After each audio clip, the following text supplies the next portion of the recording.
A very good evening to you all, and thank you for joining us here on Rwanda Television News. We do hope you had yourselves a productive Thursday. Now here's a sneak peek of our edition. President Paul Kagame welcomed His Highness Sheikh Tamim bin Hamad Al Thani, the Emir of the State of Qatar, upon his arrival at Kigali International Airport before hosting him at his farm in Kibugabuga, where the two leaders are now holding discussions. The Secretary General of the Organisation Internationale de la Francophonie, Louise Mushikiwabo, has commended the outcomes of the Ministers' Conference, saying they will help shape a renewed strategic direction for the organisation and further support the development of its member states.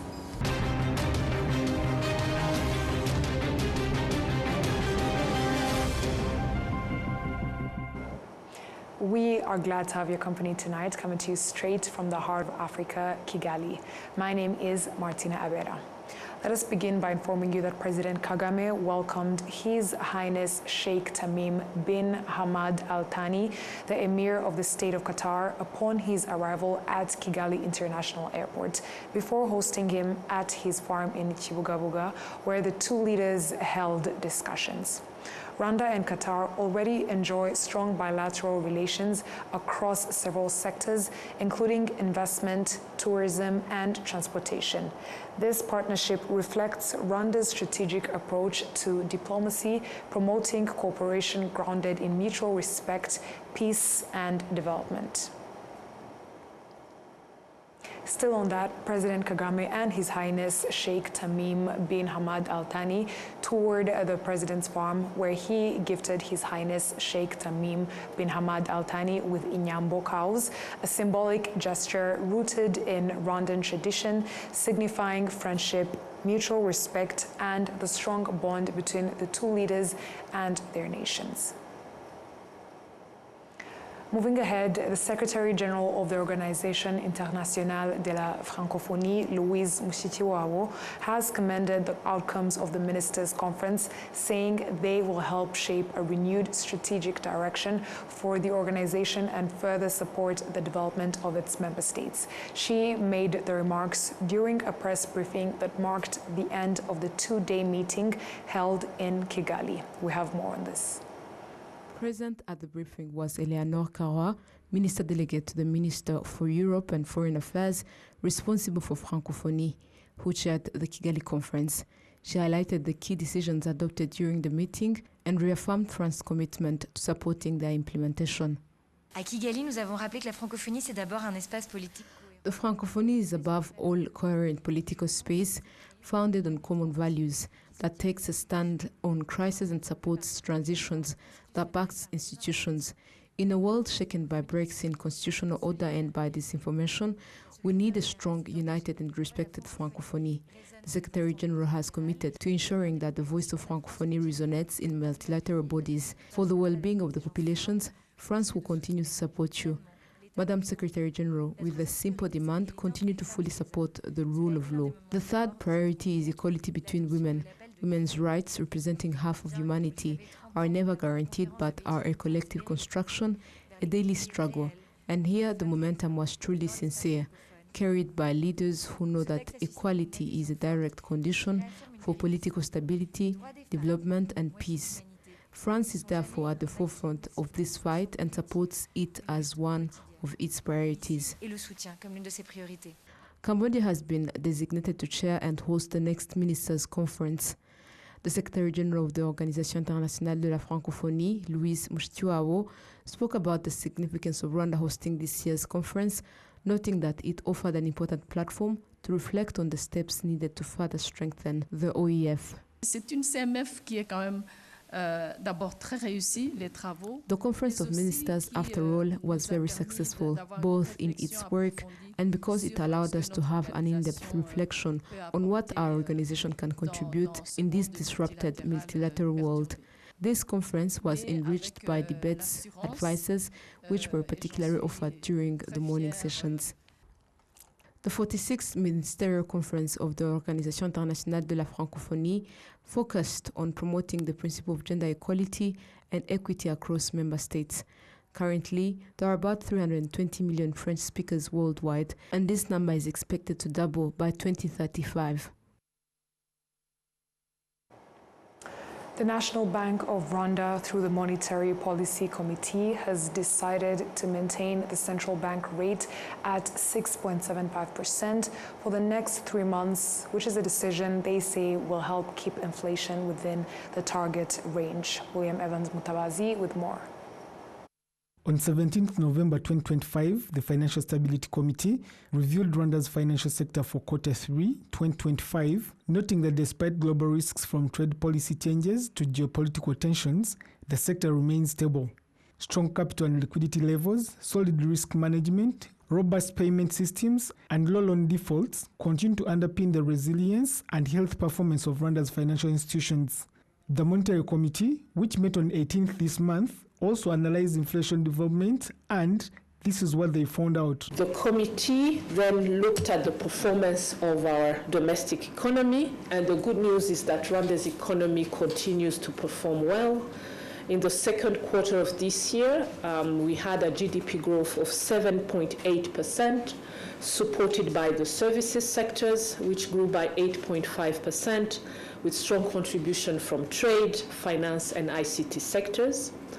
Industry sector had expanded by 7%, driven mainly by mining, manufacturing, and ongoing construction projects, while agriculture in the second quarter also grew by 7.6%, boosted by a significant increase in export crops, particularly coffee, and growth in other food crops was more moderate but still positive, hence the 7.8% growth in GDP. We use other indexes to look at trend for the third quarter. The GDP growth numbers for the third quarter are not yet published by the National Institute of Statistics, but internally we use the composite index of economic activities, which looks at turnovers from the manufacturing and services sectors. And the trend is similar for Q3, and so we expect GDP growth to remain robust in Q3.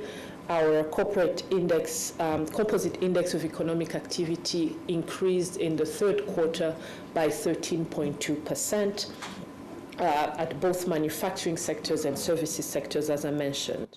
The uptick in inflation in Q3 was largely due to increase in coal and energy inflation. However, the central bank projects that inflation will average 6.9% for the whole year, which is slightly lower compared to the previous estimates in August. Thus, the decision to maintain the central bank rate at 6.75%. We forecast headline inflation to average 6.9% for the whole year of 2025. And this is slightly lower than our previous estimates in August, which were 2 basis points higher. In 2026, our forecast indicates inflation falling to 5.8%, which is really closer to our 5% mid target for 2026. Factors that might impact these projections include potential weather-related shocks, especially rainfall patterns that might impact food production and harvest. We also have analyzed geopolitical tensions and volatility in global commodity prices, as well as shifts in global trade policies, which may impact our forecasts. But given these projections where inflation has remained and is expected to remain within our target range, the Monetary Policy Committee has decided to maintain the central bank rate at 6.75% for the next 3 months. And we believe that this level is appropriate to keep inflation within our target range of 2 to 8%, while continuing to support economic activity and access to finance. In 2025 Q3, Rwanda's merchandise export experienced a notable increase of one favorable global commodity price. Furthermore, non-traditional exports saw an even more significant surge of 50.5%, primarily driven by manufactured goods like cooking oil, wheat flour, and animal feeds. William Evans, RwandaTV News. On Thursday, a delegation from the World Bank, led by Ndiame Diop, the bank's vice president for Eastern and Southern Africa, visited several institutions, including Irembo, where they expressed appreciation for Rwanda's progress in improving the well-being of its citizens. At Irembo's headquarters, the delegation was briefed on a range of services offered by the platform and held discussions with the Minister of ICT and Innovation, Paula Ingabire, along with other officials in the technology sector. The CEO of the Rwanda Information Society Authority, RISA, presented ongoing national digital initiatives currently being implemented. Before arriving at Irembo, the delegation visited a home-based early childhood development center located in a household in Gahanga sector, Kicukiro district, where they were given an overview of its operations. On Wednesday, the World Bank delegation also visited the Kigali Genocide Memorial in Gisozi, where they laid wreaths and paid tribute to the victims of the 1994 genocide against the Tutsi. They were taken through the historical journey that led to the genocide. After the visit, Ndiame Diop shared a written message describing the memorial as a powerful reminder of the immense loss Rwanda suffered, while praising the country's remarkable recovery, unity, and resilience. An example, he said, for the rest of the world. Rwanda has been a member of the World Bank since September 30th, 1963.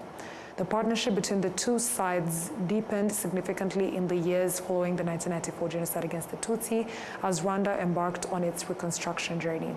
As of September 30th, 2025, the World Bank reported that it has invested $3.37 billion in 26 development projects in Rwanda, focusing on social welfare, private sector growth, infrastructure, digital transformation, and agricultural productivity.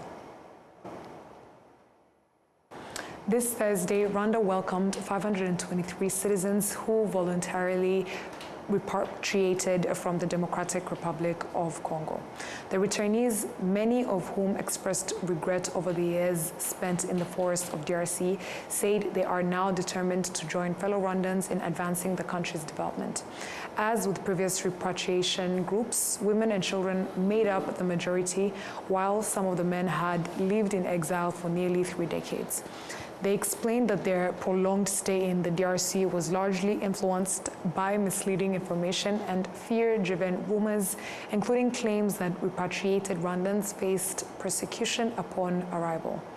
However, they say that positive testimonies from early returnees who spoke of safety, dignity, and socio-economic progress back home encouraged them to make the firm decision to return. The group stated that they are relieved to finally reach Rwanda and are ready to actively contribute to national development. Deogratias Nzabonimpa, the deputy mayor of Rubavu district in charge of economic development, commended the returnees for choosing to come home voluntarily.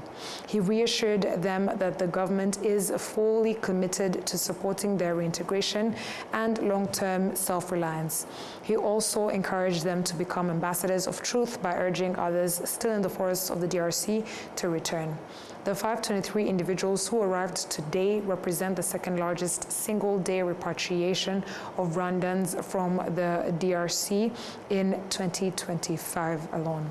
According to the Ministry of Emergency Management, more than 5,500 Rwandans have returned from DRC in 2025. The Ministry of Trade and Industry has announced that it is still reviewing the inspection findings related to complaints raised by some customers of Spiral who claim that the company's motorbikes have mechanical issues. However, some motorcyclists argue that the accidents being reported are caused by certain riders themselves. William Evans Mutabazi has more. Recent days, social media platforms and some motorists have continued to highlight concerns about motorbikes manufactured by Spiro, alleging that they are prone to causing accidents. It's a lie. We use Spiro bikes. For example, I just replaced my brake pads yesterday, but today they're stiff. Niyonzira Fidel, who has worked as a motorist for 20 years and now owns a Spiro motorbike, believes that the problem is not bikes themselves, but rather the limited knowledge some riders have in operating them. I've been riding motorbikes for 20 years now.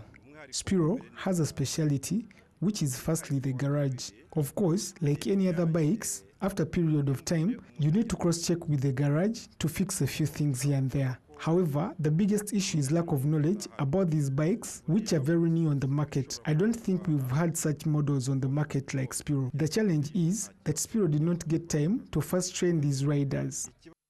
The country head energy network at Spiro added that these motorbikes are manufactured by professionals and the company has established training program for motorists who already own the bikes as well as those who intend to purchase them to ensure they fully understand how they operate.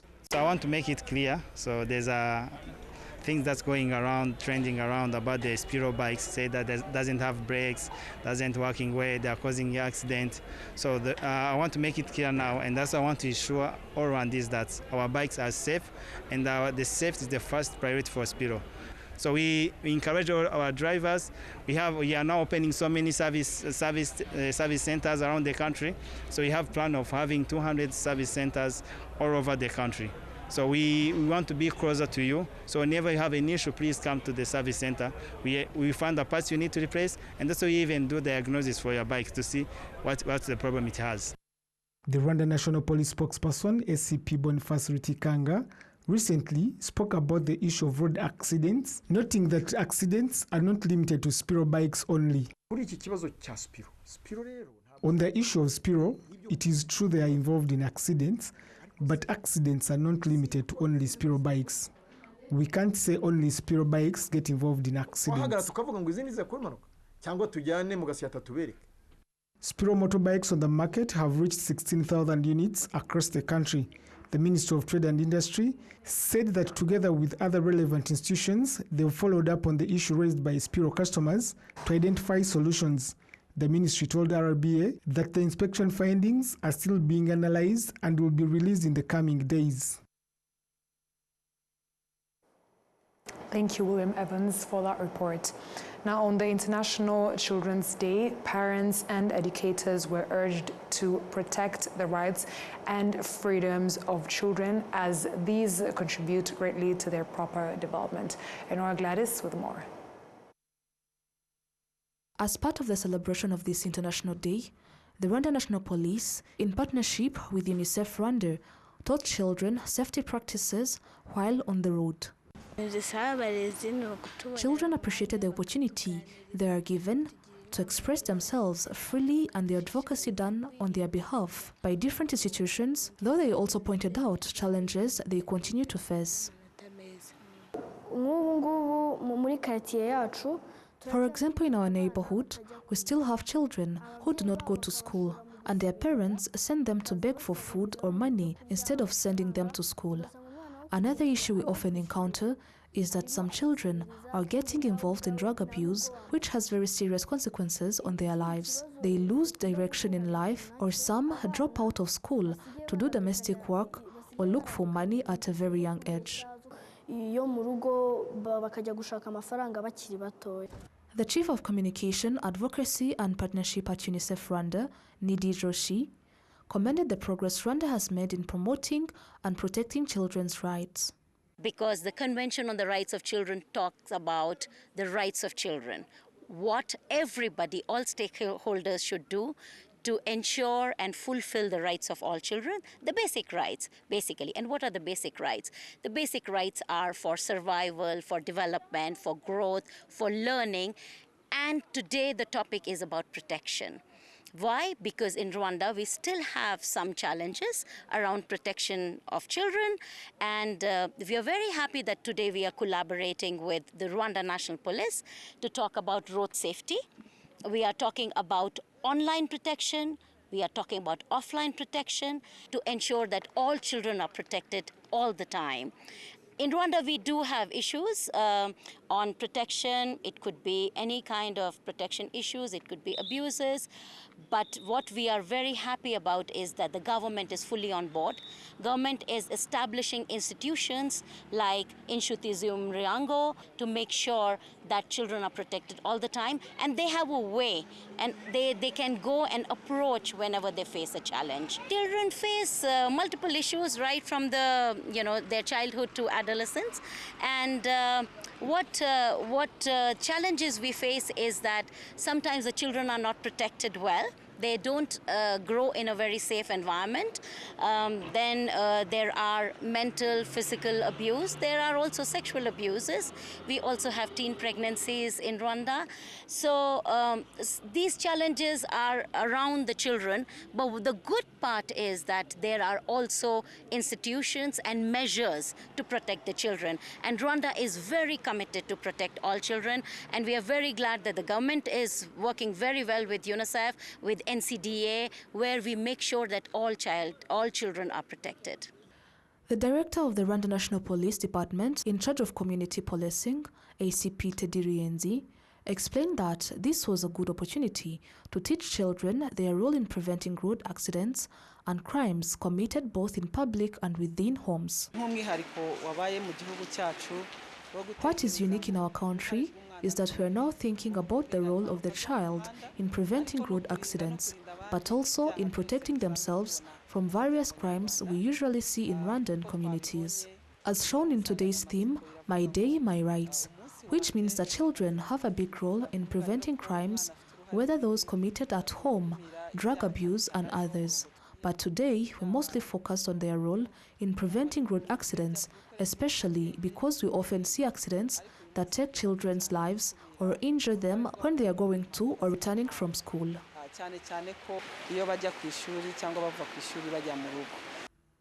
Beyond road accidents, the National Child Development Agency has revealed that children still face other challenges, including stunting, negligent parenting, and gender-based violence. They noted that by October, about 11,000 children had been sexually abused. The Director General of NCDA, Assumpta Ingabire, highlighted measures put in place to address these issues. The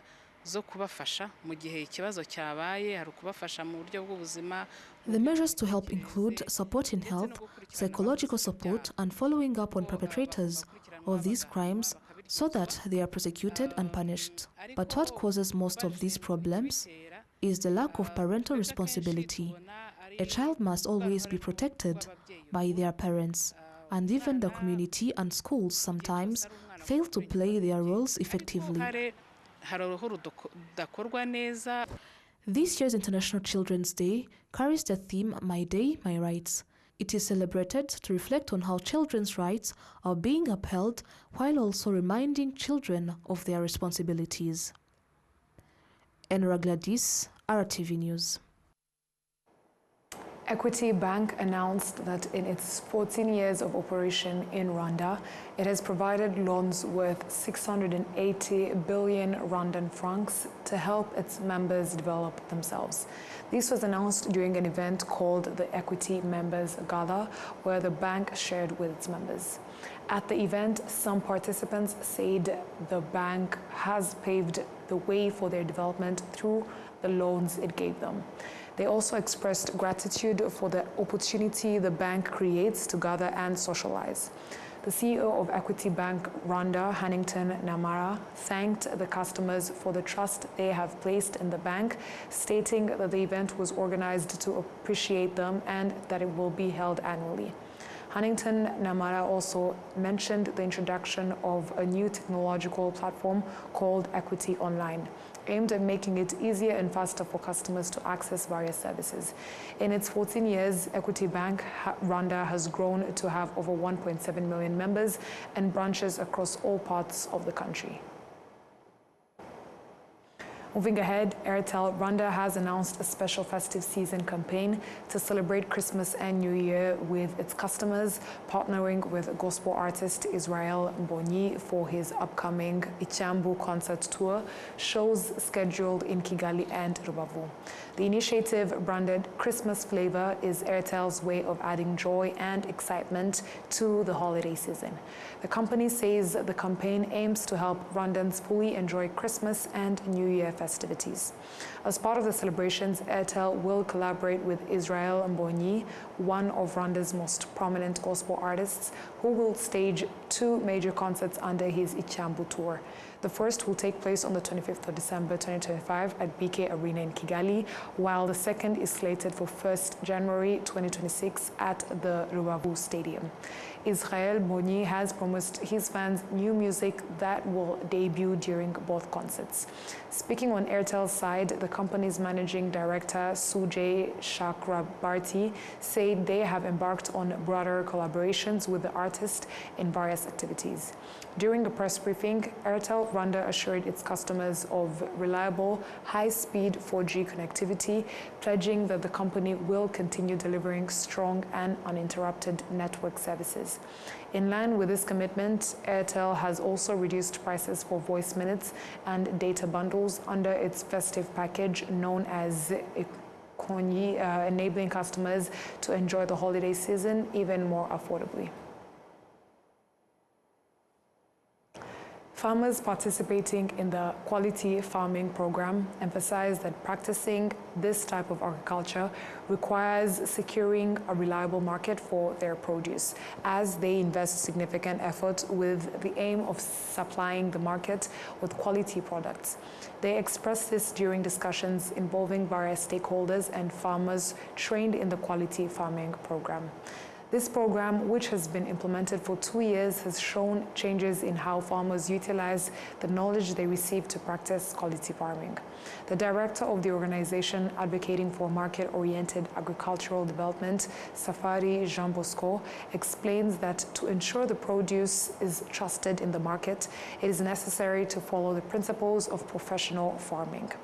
Some of the farmers who received this knowledge confirmed that it has helped them increase their production, but they still face the challenge of finding markets that match the investment they put into this type of farming. The Ministry of Agriculture and Animal Resources, in charge of inputs, urges farmers to implement what they have learned, as this is how they will be able to achieve produce that buyers will be eager to purchase. Around 500 farmers, fertilizer dealers, and agricultural value adders from the districts of Rwamagana, Bugesera, Kamonyi, Rulindo, Gicumbi, Musanze, Nyabihu, and Rubavu received training, conducted field visits, and were linked with financial institutions to implement this quality farming program. The agro-dealers first to provide or to supply to farmers quality input, and the farmers also to proper use or safe use the agricultural input in their farming so that they can produce safe food. Safe food means that food needed to be safe from preparing the land up to consumption.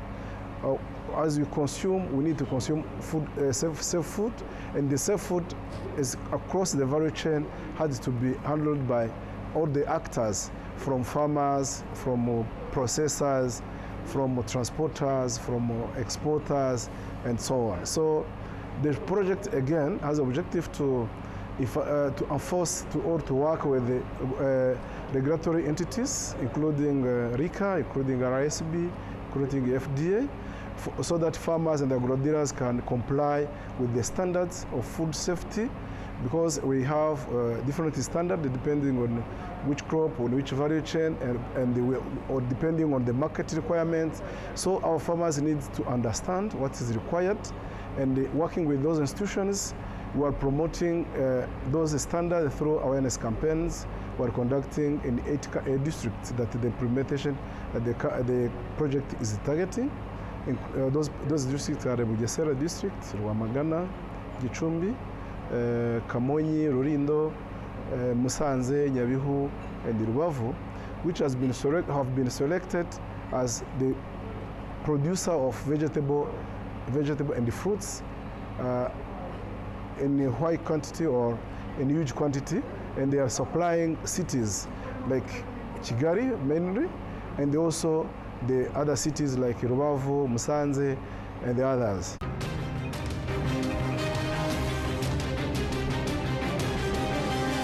Let's have a reminder of our headlines. On Thursday afternoon, President Paul Kagame received the Emir of Qatar, Sheikh Tamim bin Hamad Al Thani, upon his arrival at Kigali International Airport for a two-day visit to Rwanda. The Secretary General of the Organisation Internationale de la Francophonie, Louise Mushikiwabo, has commended the outcomes of the Ministers' Conference, saying they will help shape a renewed strategic direction for the organisation and further support the development of its member states.